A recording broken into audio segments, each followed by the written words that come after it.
Torah. Is it a mitzvah? No, it's Torah Man and Mitzvah Boy.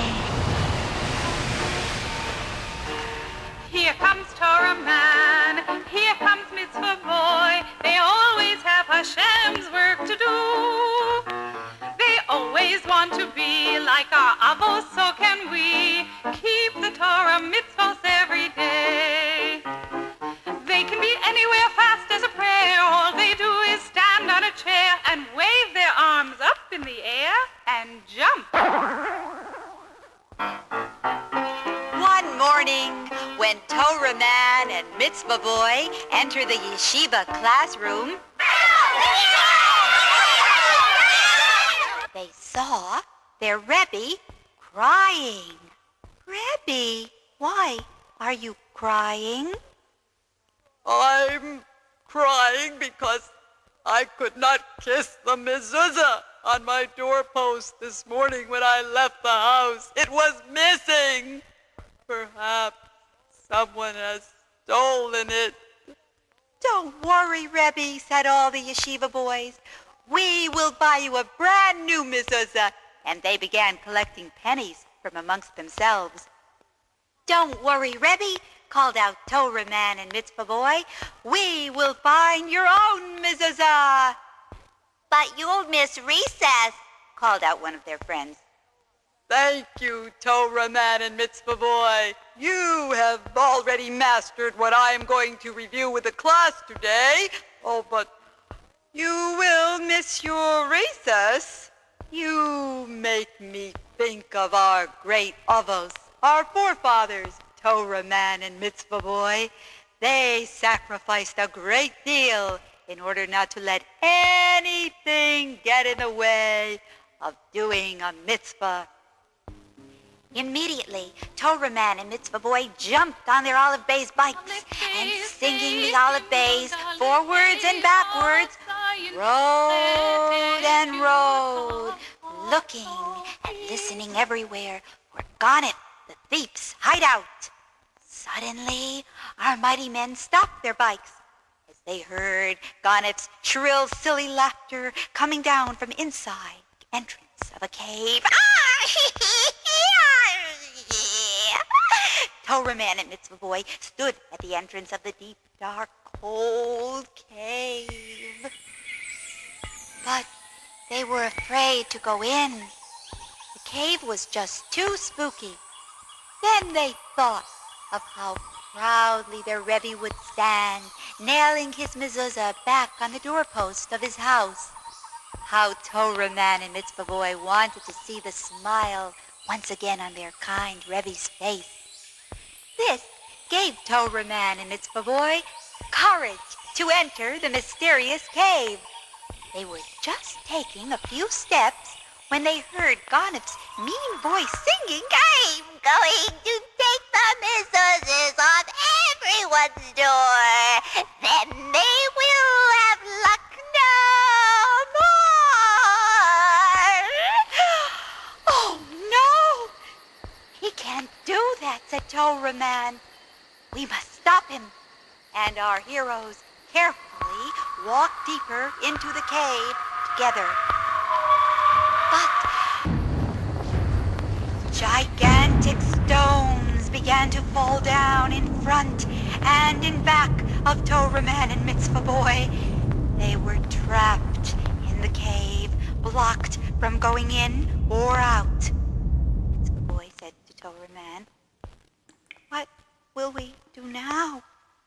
Garnet will escape through his secret exit and steal all the mezuzahs. And what about our Rebbe's mezuzah, said Torah Man. Then together they cried, and no one will ever find us. Bravely, Mitzvah Boy let go of Torah Man's hand, joyfully reaching into his mitzvah bag. He said, have no fear, my Tehillim book is here. Together, they sang Psalms of David about how Hashem will protect those who do right and punish the wicked doers. David HaMelech loved Hashem so much that Hashem filled his heart with songs of the Torah. He gave them to all of Israel. You know about the giant Goliath, tall as a mountain, crushing all in his path. All the Jewish people were afraid. David was just a boy with a sling and a stone. He knew Hashem would help. He was never alone. And so he had the strength to aim just right. The giant fell down and shook the earth. The people saw what David was worth. He would be the leader and king of Israel. You can also be like a mighty man. Keep the Torah mitzvahs every day. Saying the Psalms filled Torah Man and Mitzvah Boy with courage and strength. They began to push at the heavy stones in back and in front of them. The stones moved! And soon, Torah Man and Mitzvah Boy had moved enough stones to enter the cave and look for Ganef's hideout. Torah Man and Mitzvah Boy stood on a big rock, waved their arms in the air, and fast as a prayer can reach Hashem, they bravely jumped down next to Ganef. There he was, sneakily stuffing stolen treasures into a bulging brown suitcase and trying so hard to lock it. But the lock on the bulging brown suitcase kept breaking open, and all of the stolen treasures tumbled out. In between, a diamond necklace and some silver dollars, Torah Man and Mitzvah Boy saw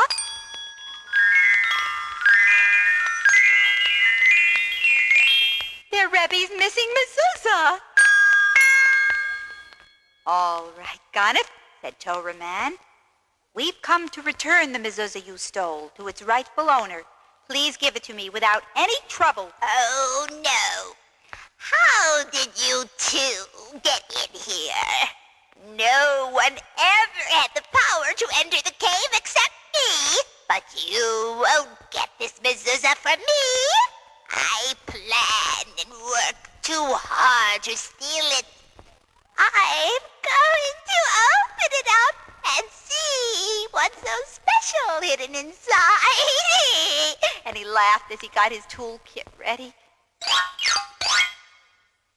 Here's my hammer and my sharp screwdriver.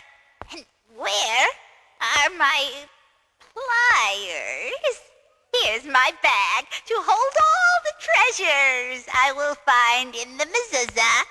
I know there's a big prize in here.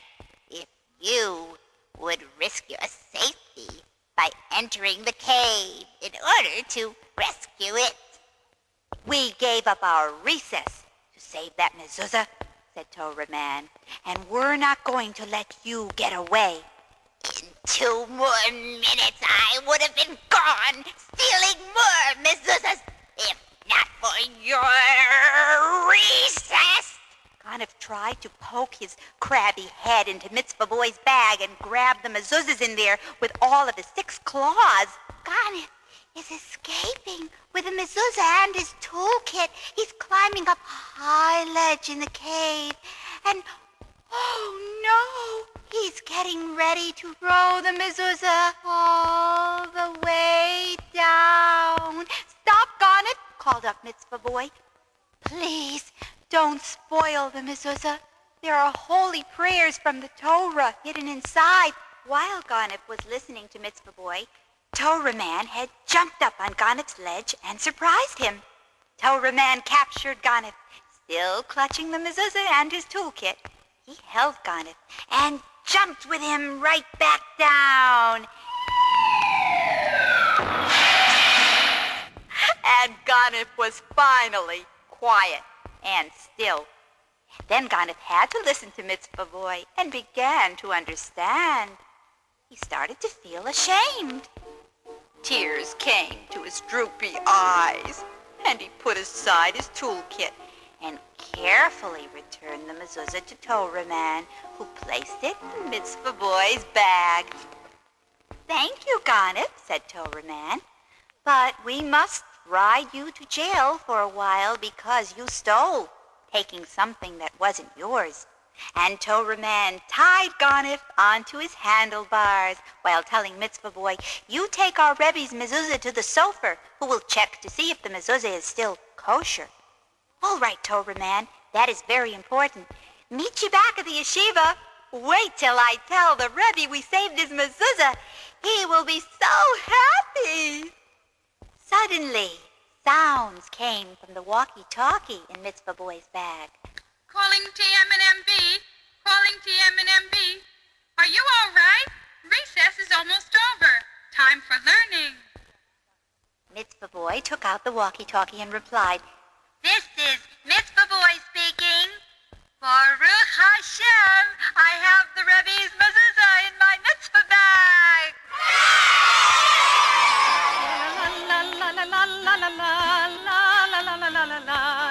Jumping on their bikes at the entrance to the cave, Torah Man and Mitzvah Boy sang the Olive Bays backwards and forwards. Yes, away they rode. Is the Rebbe's mezuzah still kosher? What is protecting the Rebbe's home while the mezuzah is not there? Was Ganef learning the Olive Bays while being tied on Torah Man's handlebars? Did Mitzvah Boy really forget the mem when he was singing the Olive Bays backwards? It is always mitzvah time! Torah Man and Mitzvah Boy, Torah Man and Mitzvah Boy. Oh, I am Torah Man and I am Mitzvah Boy. Yeshiva is our greatest joy. Torah Man and Mitzvah Boy. Learning Torah there all day is much more fun than play. But off we have to go when there is work to do, because our mitzvah work is never ever through. We jump or ride our alt-based bike to wherever we have to hike. In our Tashlich boat we sail, taking all the Ganaten to jail.